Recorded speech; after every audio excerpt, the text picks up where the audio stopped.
चलिए, स्वागत है आपका लेट्स क्रैक जेपीएससी चैनल पे। और आज हम लोग इतिहास के कड़ी को आगे बढ़ाते हैं। अभी तक आप पढ़ चुके हैं मुंडा शासन व्यवस्था और नागवंशी शासन व्यवस्था और पढ़ा पंचायत शासन व्यवस्था।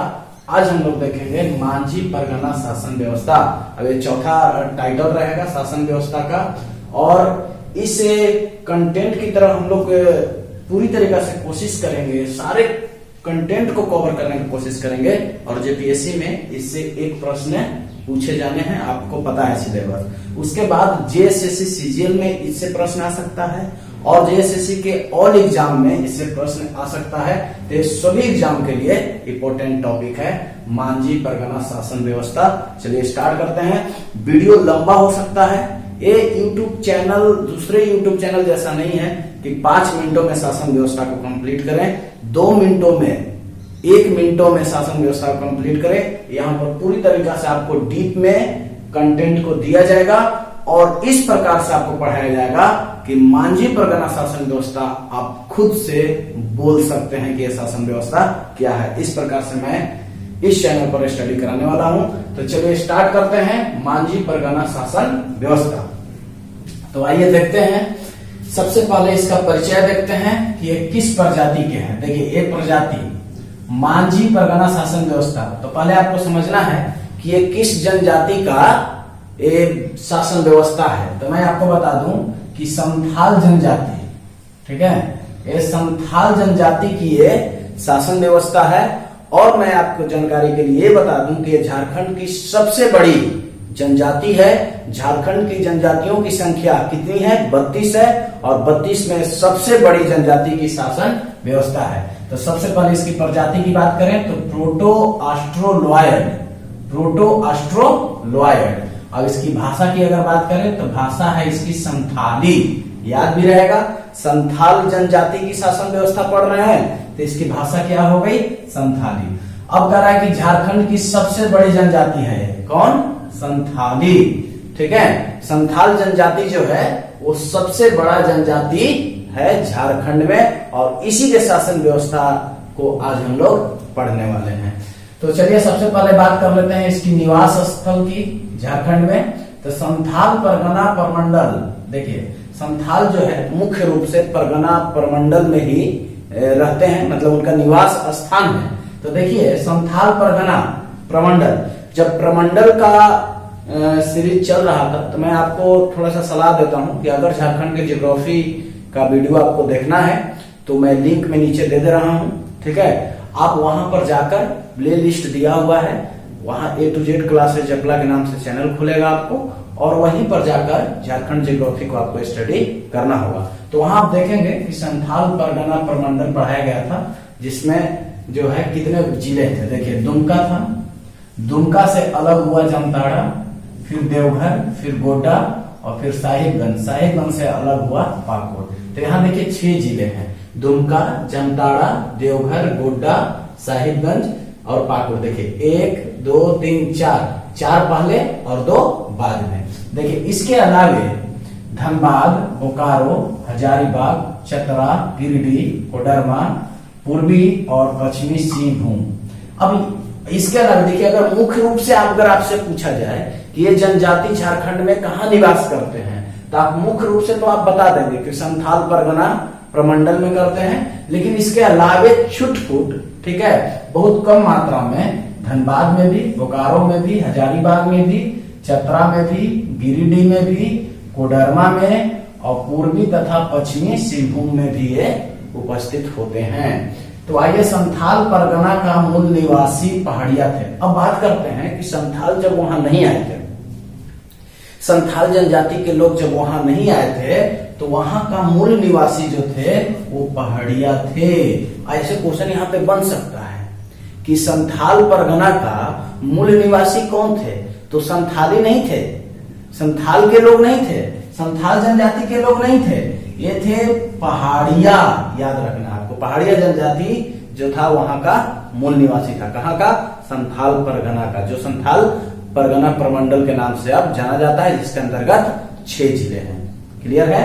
एक बार फिर से समझ लीजिए, प्रजाति प्रोटोआस्ट्रोलाइड, इसकी भाषा हो गई संथाली, और संथाल जनजाति जो है झारखंड की सबसे बड़ी जनजाति है।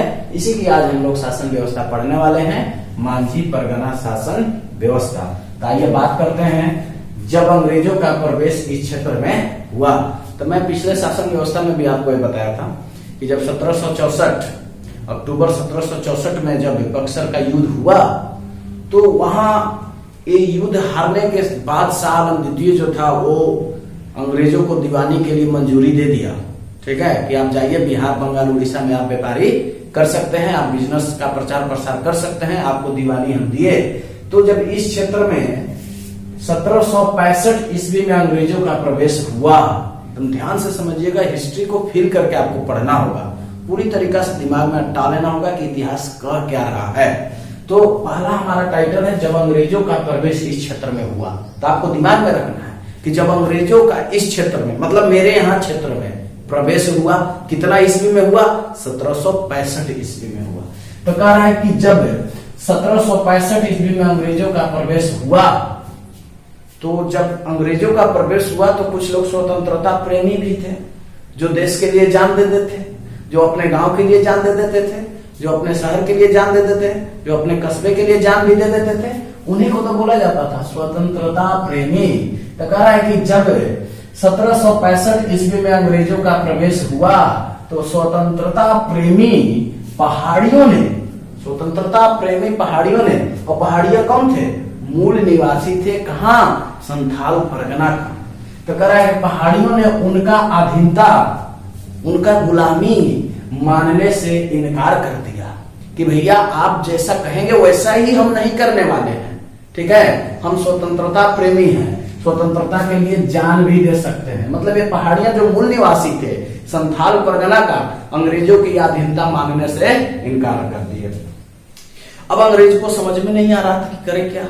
तो अंग्रेज जो थे वो माहिर थे अपना कूटनीति का प्रयोग करने के लिए।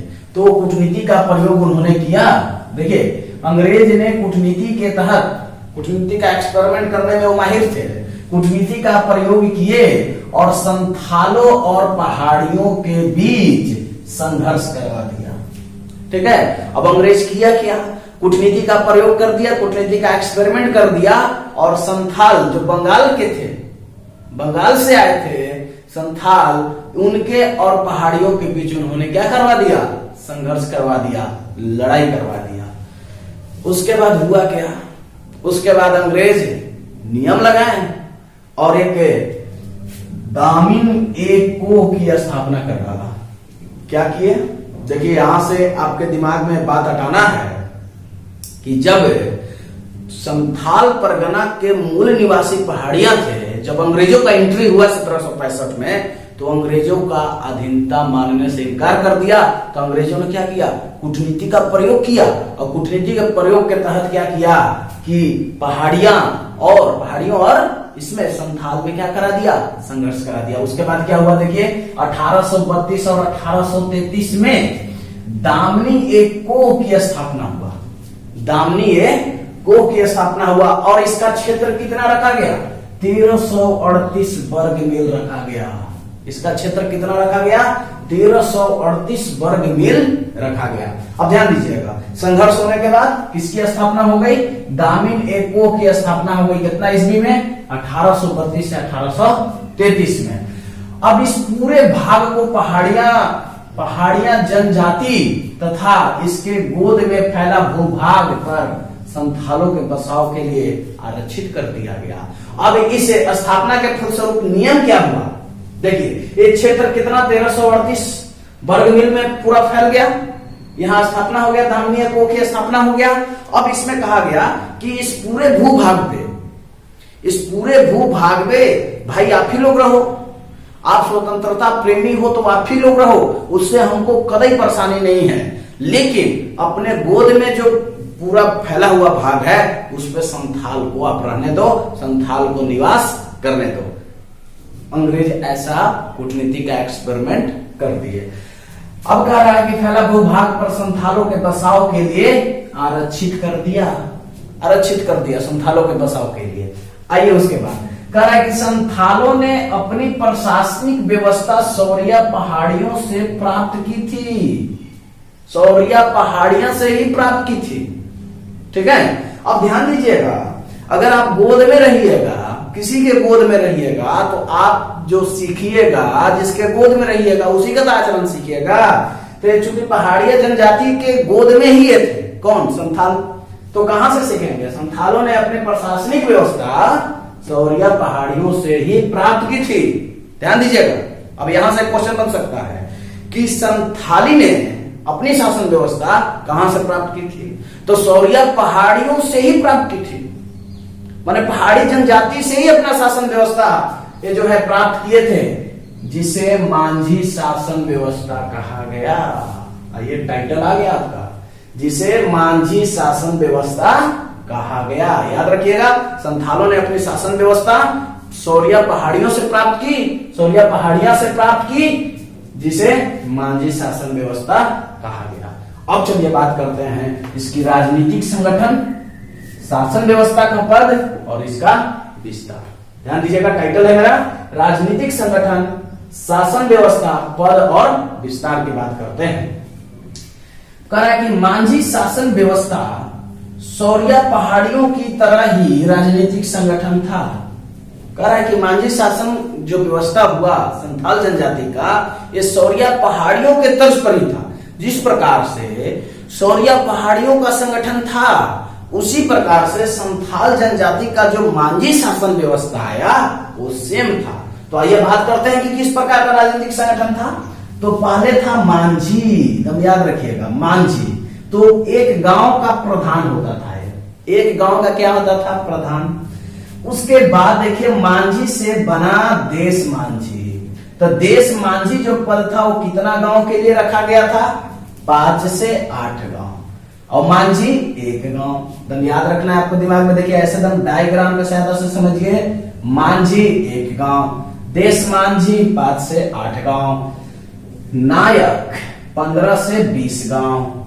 अब नायक को 15 से 20 गांव के लिए परगनैत भी होता था, दम याद रखना है, परगनैत, परगनैत 15 से 20 गांव। उसके बाद जो सरदार होता था वो 70 से 80 गांव के लिए होता था।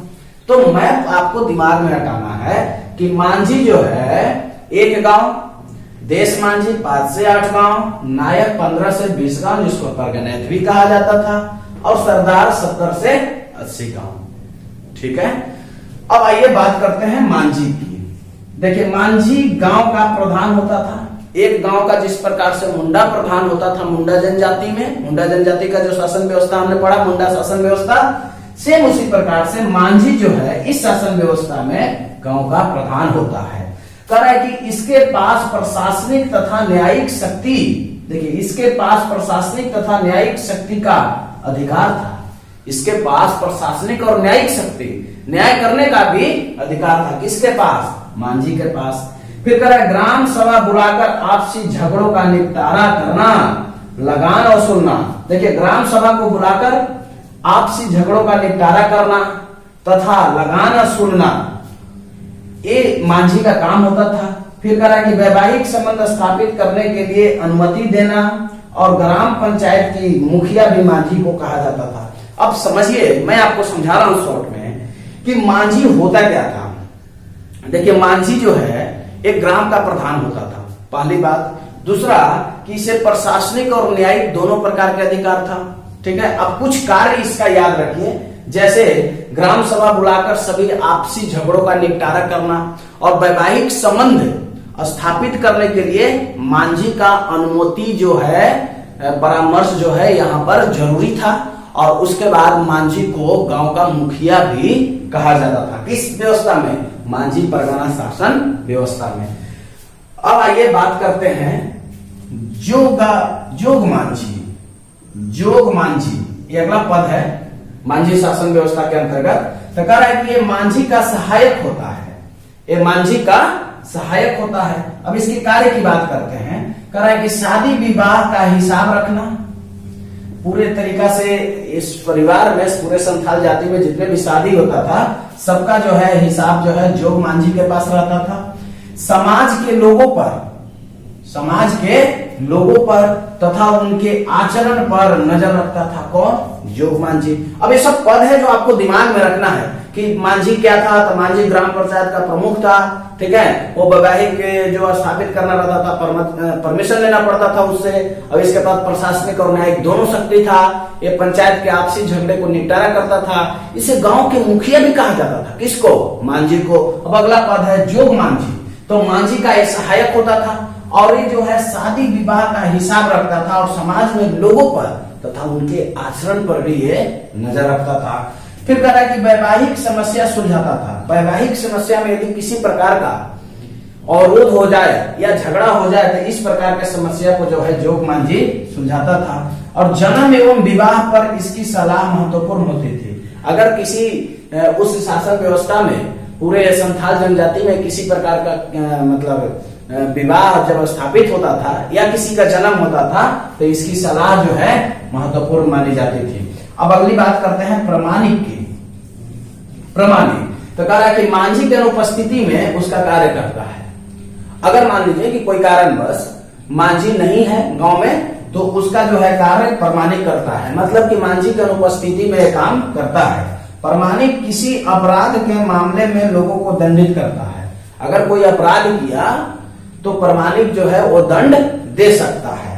उसके बाद कह रहा है कि प्रमाणिक को उप मांझी भी कहा जाता है। तो स्वाभाविक है कि अगर मांझी नहीं रहेगा तो कौन काम कर रहा है? तो प्रमाणिक काम कर रहा है, तो प्रमाणिक को उप मांझी भी कहा जाता था। अब बात करते हैं गुड़ैत का। गुड़ैत या गुड़ाइत, ठीक है। गुड़ैत का आप लोग भी नाम सुने होंगे। कह रहा है कि मांझी के सचिव के रूप में यह कार्य करता था। प्रत्येक गांव का जो प्रधान मांझी होते थे उसका सेक्रेटरी का काम करता था। कौन? गुड़ैत या गुड़ाइत। उसके बाद कह रहा है कि सचिव के रूप में कार्य करता था और गांव के संदेशवाहक के रूप में भी इसका कार्य था।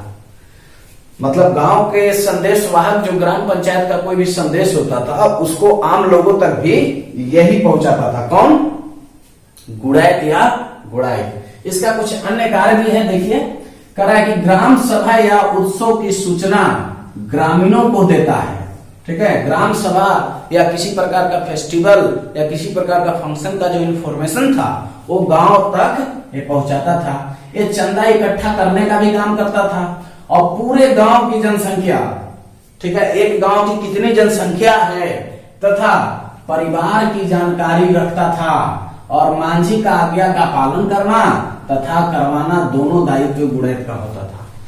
कहने का मतलब है कि गुड़ैत जो है एक प्रकार का संदेशवाहक था, ठीक है, और एक मांझी का आज्ञा का पालन करता था और लोगों को करवाता भी था और एक परिवार की भी ये जानकारी रखता था और एक गांव में कितनी जनसंख्या है उसकी भी ये जानकारी रखता था। अब इस प्रकार से इसका जो दायित्व था ना, वो गांव का प्रधान जो मांझी थे, मांझी का पहले तो आज्ञा का पालन करना और उसके बाद आज्ञा का लोगों से पालन करवाना, ये दोनों प्रकार के जो रिस्पॉन्सिबिलिटी था ये किसका था? गुड़ैत का ही था।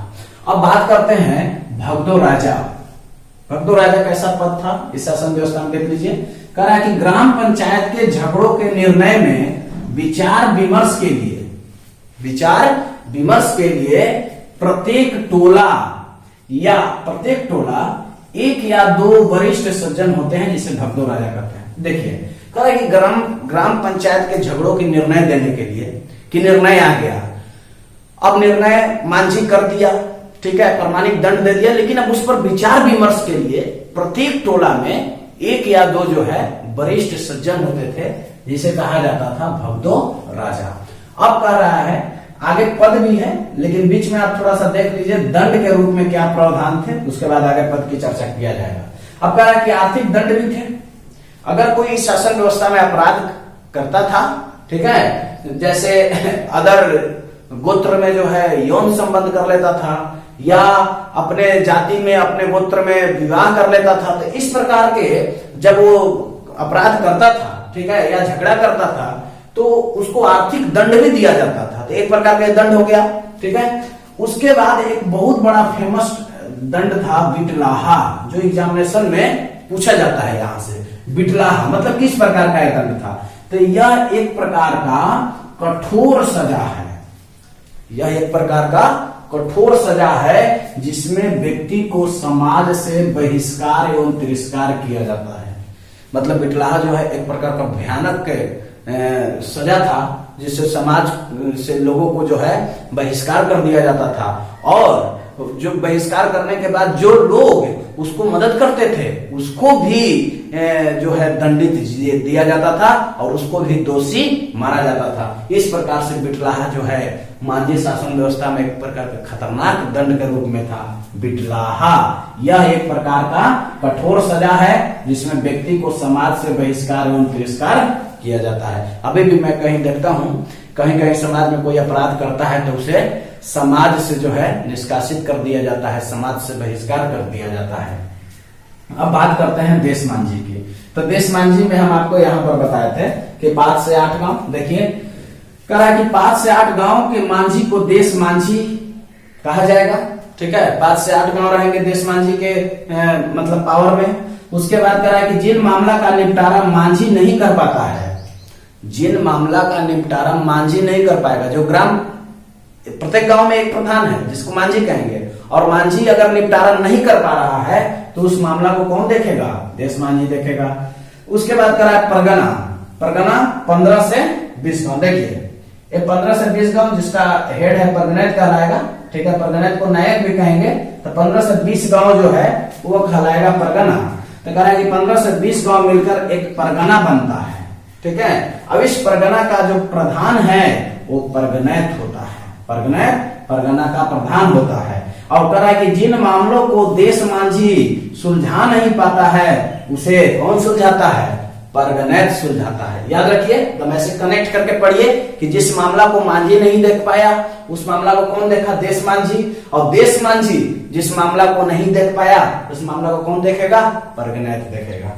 उसके बाद कह रहा है कि दिसोम परगना, ये भी एक इससे कुछ क्वालिटी का पद था जो कुछ कुछ क्षेत्रों में होता था। तो कह रहा है कि कुछ क्षेत्रों में सभी परगनैतों से ऊपर, मतलब सभी परगनैत से ऊपर एक दिसोम परगना होता था। ठीक है, और ये दिसोम परगना क्या करता था? जो ये मामला निपटारा नहीं होता था यहाँ पर, इस मामला को यहाँ भेज दिया जाता था। हाँ, लेकिन याद रखना है आपको कि ये कुछ क्षेत्रों में ही होता था। अब बात करते हैं सुसरिया। सुसरिया पद क्या था? यह सभा को सुचारू रूप से चलाता था। ठीक है, सुसरिया एक पद था जो आपको सभा को, ग्राम सभा को नियमित रूप से चलाने का जिम्मेदारी जो है, चलाने का दायित्व जो है सुसरिया पर ही था। अब देखते हैं अगला स्लाइड में कुछ मैप देखेंगे और कुछ पद देखेंगे, और उसके बाद देखेंगे कि मांझी परगना शासन व्यवस्था का वर्तमान स्थिति क्या है, कब जब सरकारी पंचायतें स्थापित हो गई हैं। अब देखते हैं सेकेंड स्लाइड इसका।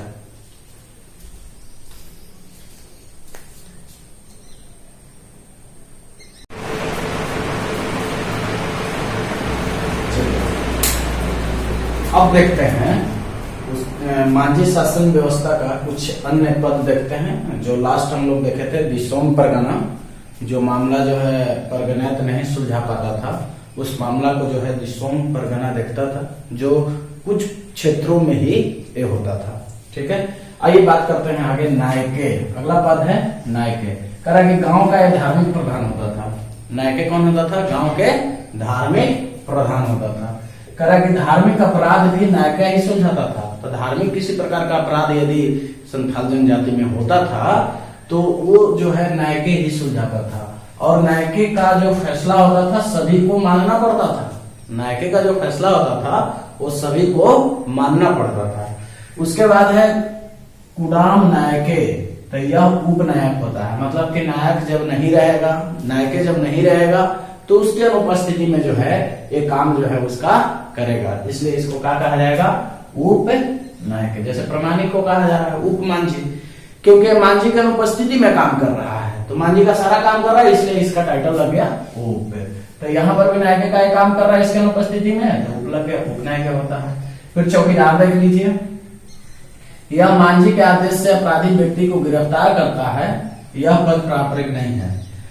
कहने का मतलब आज भी चौकीदार जो है थाना का आदेश पहुंचाता है, ठीक है, मुजरिम तक। उसी प्रकार से जो है मांझी का आदेश जो है अपराधी व्यक्ति को गिरफ्तार करता था चौकीदार। हाँ, लेकिन ये जो पद था वो प्राचीन से नहीं आ रहा था, पारंपरिक नहीं था यह पद। ठीक है, अब बात कर लेते हैं कि मांझी परगना शासन व्यवस्था की वर्तमान स्थिति क्या है।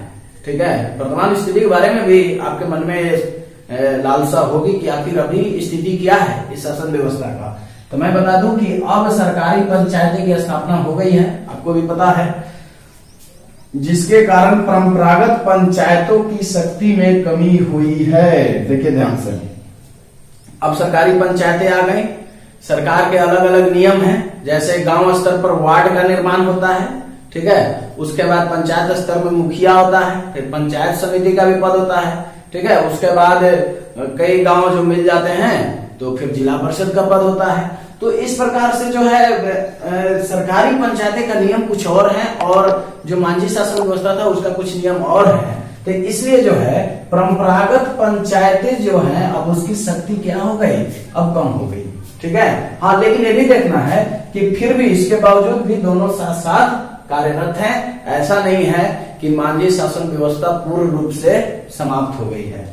अब देखिए करा कि अभी भी परगनैत अपने क्षेत्र के सभी गांवों को सामाजिक, वैवाहिक एवं समस्याओं का निदान करता है। अभी भी वर्तमान में भी परगनैत जो होता है वो अपने क्षेत्र के सभी गांवों को सामाजिक, वैवाहिक एवं समस्याओं का निदान करता है।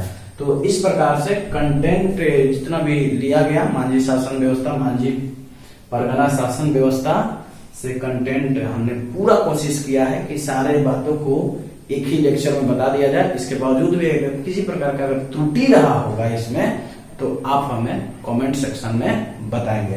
अब थोड़ा सा देख लेते हैं कि कैसे आप दिमाग में इन सारी बातों को हटाएंगे।